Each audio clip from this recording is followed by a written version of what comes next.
7th episode for Basil, our King of Thieves, in Baldur's Gate Enhanced Edition. Last time, Basil started gathering his crew. He picked up Viconia, the Drow cleric, Kagan, the dwarven fighter, and Emwyn, his best friend from Candlekeep. Today, the crew is going to steal some stuff from a cave and kill a lot of monsters along the way. To get to that cave, we're going to go towards the tower along the coast. Viconia starts complaining about the sun and how bright it is.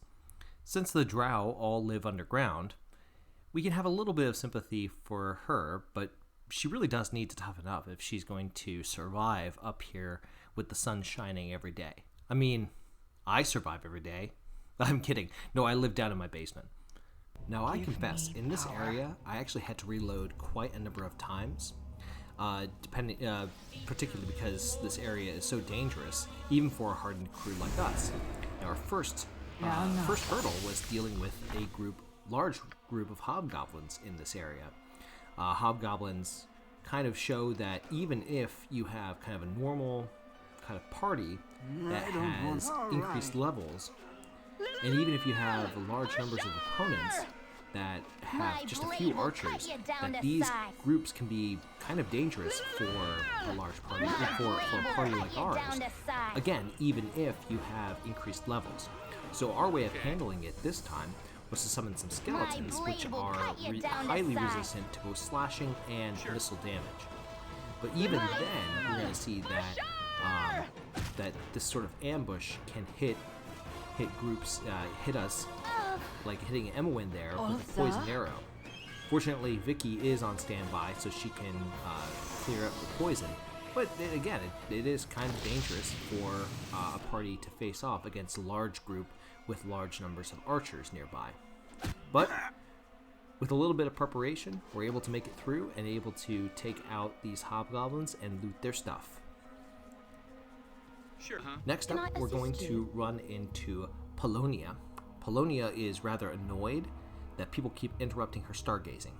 Okay, Galileo, take it easy there. We're here to do something useful, killing monsters and stealing their treasure. You're just doing science, you nerd. I suppose this is a good area for looking at the stars. Anyway, we're going to head down further south after, of course, we're having a quick conversation with Emwyn. What we're going to end up doing is we're going to end up facing against some of the most dangerous opponents in the game, which are called sirens. Sirens, just like in the Odyssey, they'll sing and cause people to fall in love with them and try to steer their ships right into the coast and then die. So, you know who doesn't fall in love? Skeletons. So we're going to summon some skeletons along the way after we cast a chant spell to increase our saves. And when we summon the skeletons, then they will also resist the damage that will come our way from the not just the sirens, but also another group of hobgoblins that come towards us. So we're going to move our group up. Now the sirens start casting spells immediately at the skeletons, which I actually think is a little bit weird for SCS. I mean, they would know that skeletons are immune to charm spells. We're also going to put one of the sirens to sleep. We're going to move our archers up along the coastline, take out the sirens first, because they're the more dangerous opponent, and then we'll take out those hobgoblins. I've done had enough of this. Fortunately, these are just regular hobgoblins, so they're not firing poison arrows at us. They're not going to be too hard to take care of once we start peppering them ourselves. I've done had enough. My blade will cut And you Kagan, down of course, to taking size. up the front line, and with that potion of invulnerability that we gave him, helps him out with his armor. Now we're picking up a bunch of pearls, which is nice, but we're also picking up these magical arrows. These arrows are actually arrows of biting that cause a sort of poison damage. Actually, I think it's just intense bleeding, but they count it as poison. And from there, that's going to be very, very useful, even if we haven't identified them yet. And you know what else is useful? Laying down traps. So we're going to see how this turns out after we rest.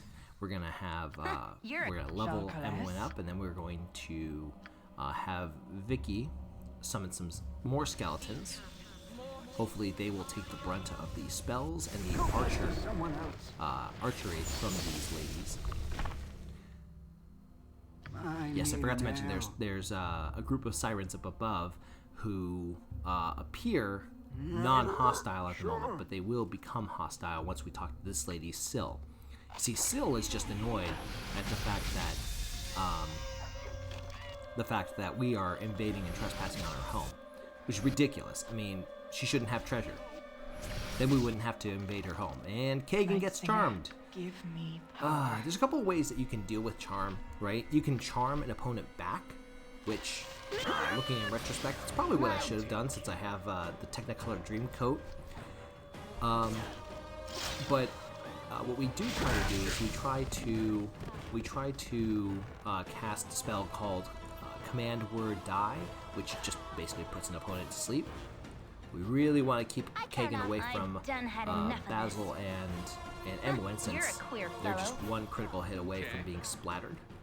We also want to take out Syl, because Syl is the main target here. For sure! What you want? Kagan really is enthralled by that song, and he is just like My following blade up. will cut you down to size. And yay, we take out Syl. Of course, Kagan is still chasing us, so we're going to try to put him to sleep. And we do. Now this is not going to last very long. We need to move past. He's going to wake up and he's going to continue to chase us. But fortunately, he resists charm and he comes back up. And he's okay. All right. So after a whole bunch of spells cast and a whole bunch of basically resources spent, we have made it to this cave, and we have even more monsters to fight. Not just monsters, but we also have traps to detect. Now, Basil's not very good at finding and detecting traps, but you know who is? Emwyn is. So we're going to change her AI to start detecting traps. And there is one trap on either path of this cave. The cave is basically a circle, so we just need to clear out these paths. But then we come upon a flesh golem. Flesh golems are very, very common in Baldur's Gate 2, but they are not super common in Baldur's Gate 1. They are rather tough opponents, so we need to be careful about how we deal with them. Because the thing is that normal weapons don't work on them. But Basil has his +2 short sword, so he can go toe-to-toe with them. Kagan, I guess, can go toe-to-toe with them, but he's not going to do any damage. You see, it says weapon ineffective anytime he swings. Now, the thing about this flesh golem is he actually doesn't have that many hit points, but he does hit like a Mack truck. You see that he's brought Kagan down to 21 HP. Fortunately, we are able to heal him, and now Basil is using the arrows of biting to at least do a little bit of damage before he comes in. Even with those little bit of damage, we brought him down to injured. Again, great, but he has the potential of creaming Basil. Night Singer. We're going to try to bring Vicky in with her magic mace. And fortunately, we make it. So that's another big monster down. We have one more big monster to go. We detected a trap along the way.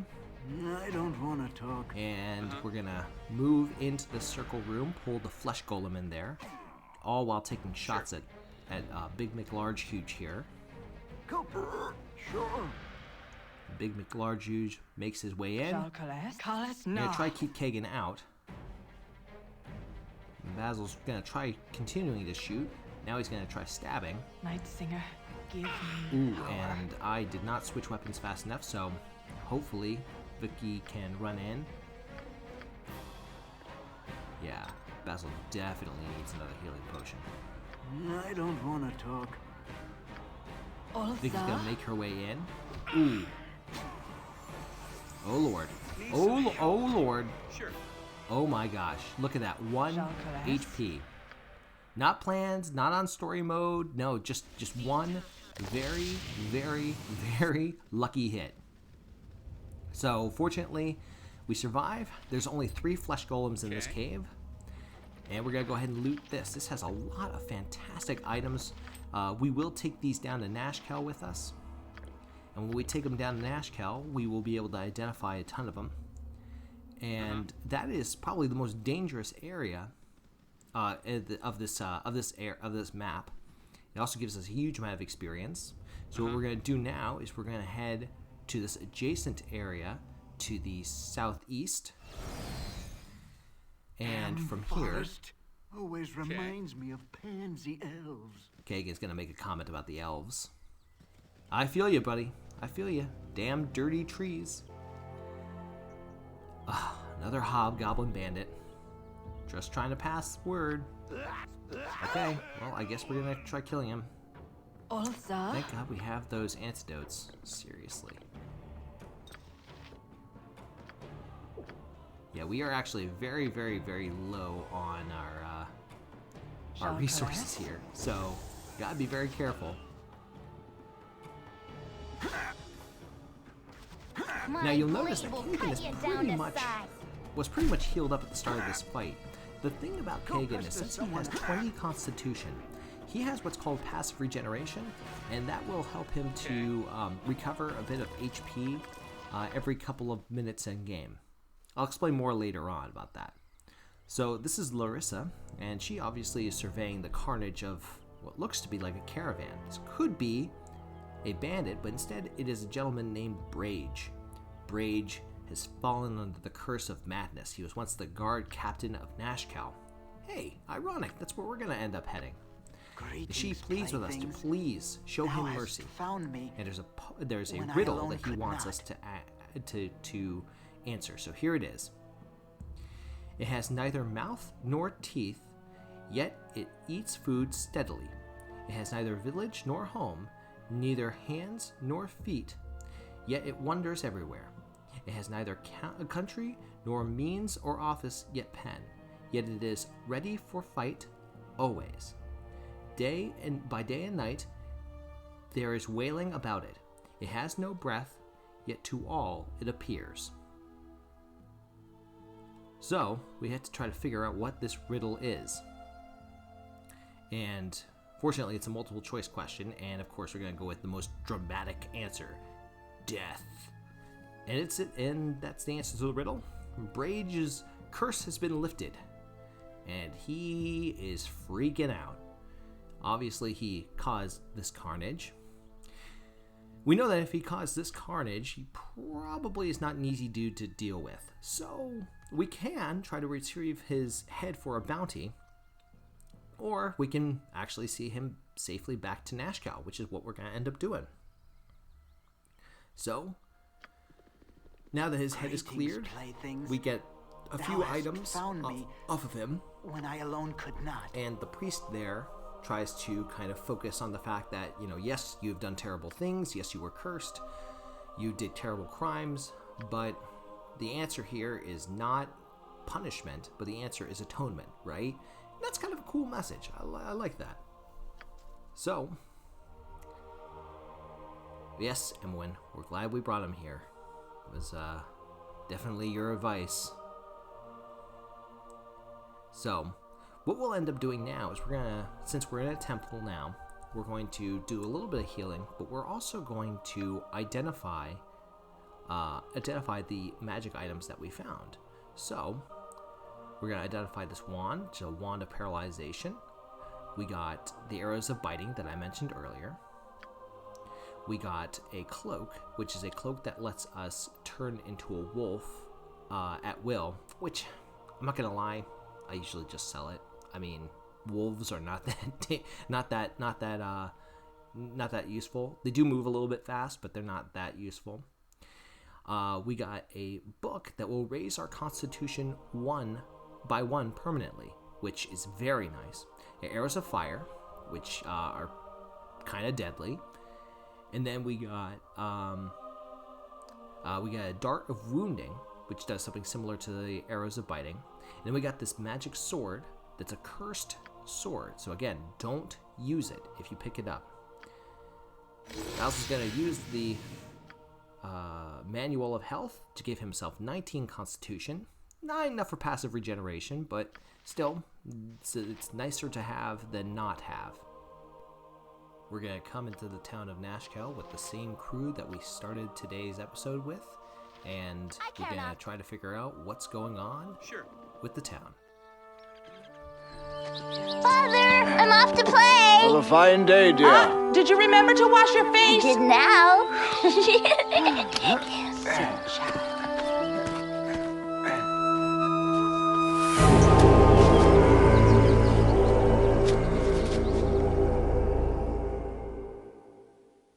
With your hurried flight from Candlekeep barely behind you, the troubles facing the Sword Coast seem an unfamiliar blur to your fractured nerves. Gorion would not have you sit idle, however, and perhaps investigating local concerns will shed some light on your own predicament. How the iron shortage or the trouble in the Nashkel mines could possibly be linked to you, you have no idea.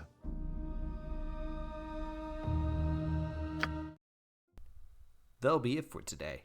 Feel free to check out my other content, such as my starter guides and my playthrough videos. Thank you so much for watching. Take care, and good luck. We're all counting on you.